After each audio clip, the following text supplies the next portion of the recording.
저는 그 신정부 수혜주, 사실 지금 윤석열 신정부가 되었든 아니면 이재명 신정부가 되었든 누가 신정부가 지금 됐어도 저는 이번 신정부의 수혜주는 바이오 제약 바이오, 제약 바이오가 될 가능성이 높다 그렇게 보이는데 좀 특색 있는 의견일 것도 같은데 신정부 수혜주, 신정부 정책 드라이브 관련 섹터들을 보면은 그동안 계속 그런 특성이 있습니다. 두 개의 공식이 있었는데요. 첫 번째 공식은 직전 정부, 보수에서 보수로 넘어가든 진보에서 진보로 넘어가든 직전 정부에서 드라이브 건 걸 다음 정부가 드라이브 거는 적은 없었습니다. 맞습니다. 예, 그리고 두 번째 특성은 어떻든 국가적인 이제 전체 생산 부분에 큰 어떤 증대를 만들어낼 수 있는 어떤 특이점이 나타나야 되는 두 가지가 있는데 첫 번째 일단 직전 정부와 차별화된 어떤 정책을 낸다 하는 부분들 그동안 김대중 대통령 정부부터 2000년대 쭉 보면요. 김대중 대통령 정부 출범하고는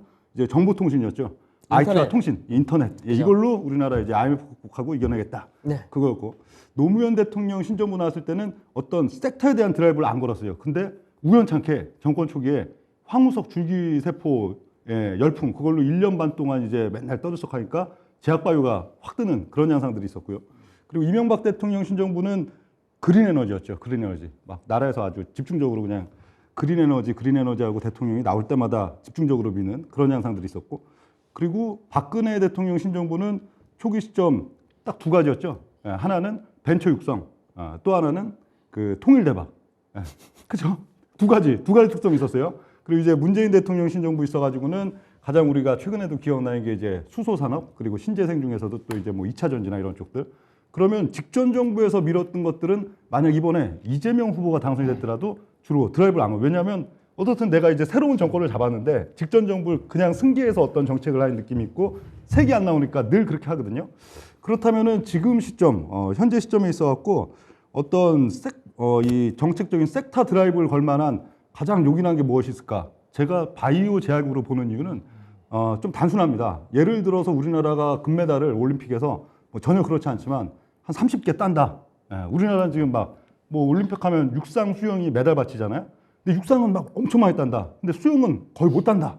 이러면은 30개에서 이제 뭐 40개, 50개로 금메달 수를 늘리겠다 하면은 뭘 집중적으로 해야 되겠어요? 수영을 해야겠죠. 수영을 적극적으로 키워야겠다.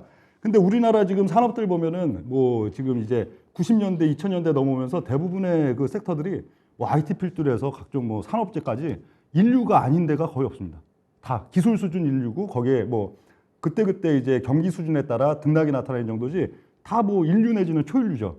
그러나 딱 하나 전 세계적으로 이 뭐랄까요 그 캐파 자체가 워낙 큰데 진짜 육상 수영급으로 굉장히 큰데도 불구하고 아직 뭐 그냥 뭐 기초적인 걸음마 하고 있는 단계가 바이오죠. 바이오 제약, 바이오 시밀러가 그래도 좀 선전한다고 해도 그 시장 전체 규모로 봤을 때 우리나라가 전혀 인류다, 초인류다 할 수 있는 단계가 아닌 데가 바이오입니다.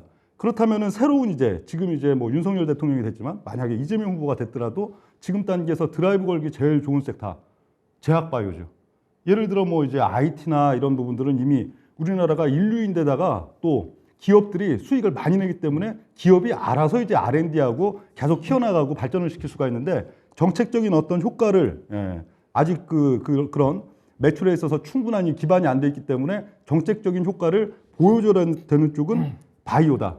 이런 개념에서 저는 제약바이오 아마 뭐 이번 대통령이 누가 됐더라도 이 드라이브 정책적인 드라이브를 거는 데 있어서 제약바이오를 굉장히 걸 가능성이 높다 그렇게 보이고 지금 보면은 뭐 제약바이오주들 최근 한 1년 반 놓고 보면은 주가도 또 많이 빠지고 그런 가운데서 나름 뭐 차트도 찬찬하게 좀 자리가 잘 잡혀 있고 나름 어떤 모멘텀과 또 주가의 상승을 상당히 기다리고 있는 그런 지금 입장이라고 본다면은 오히려 전혀 엉뚱하게 올해 신정부 또 1년차 초기 시점에 있어서 제약바이오가 굉장히 수혜가 될 가능성이 높다 그렇게 좀 봅니다.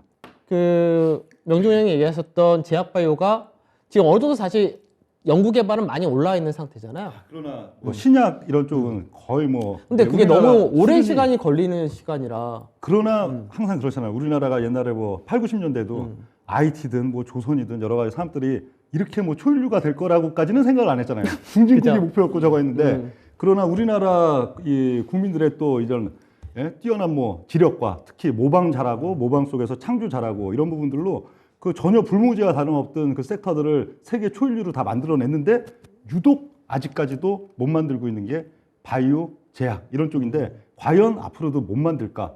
지금은 또 과거의 제약 바이오랑은 상당히 다르죠. 과거 제약 바이오는 그야말로 한 100년, 200년 동안의 순수 기초 과학. 그건 뭐 당연히 저 전쟁 치른 나라들, 일본, 독일 이런 데가 훨씬 유리할 거 아니에요? 여러 가지 실험도 많이 했으니까. 그러나 지금은 또 달라진 게 이제 AI 그리고 이제 빅데이터 기반으로 그게 융합이 되는 이제 바이오 신약의 세상이기 때문에 한국이 또 상당히 강점이 있고 또 2020년대에는 세계의 가장 또 중심되는 바이오 제약에 있어서도 초강국으로 확 올라설 가능성이 상당히 높다. 그렇게 박사님들이 얘기를 주로 많이 했어요. 저도 그렇게 알겠습니다. 생각하고요. 네.